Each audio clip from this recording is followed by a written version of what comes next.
Okay, since we finished that story, now we're going back locally to Singapore where we have another vaping story, okay? And most vape users also think that they are invisible girls slash women, it seems. Why? Because they are very insistent on vaping publicly, thinking that they are invisible. We have this guy here in uniform now, allegedly vaping on the bus. You can see from that little pink device holding in his hand. And how many times are we gonna keep talking about this vaping news? This is becoming such an issue that vape newses comes hard and fast every day, so much so. You know how some channels they are doing on niche news, some channels are like purely reacting and reporting on like traffic accidents. They can even do it locally to regions because they have so many news on it that there's really a niche market for such channels, such content creation.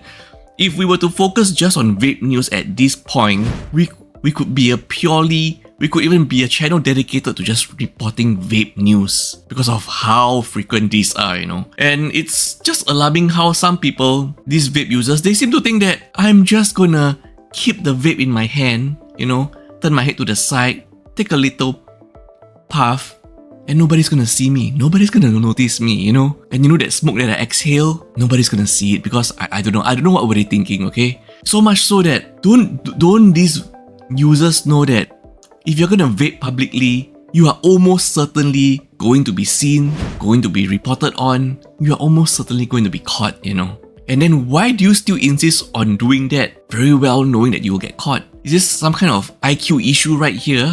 Or no, because I finally realized, like I mentioned in a previous video on vaping, it's nothing about intelligence. It's all about addiction right here. They are so addicted, they cannot control the urge anymore. Let alone people in uniform, even though uniform personnel are supposed to be very disciplined, am I right? He can't even control the urge.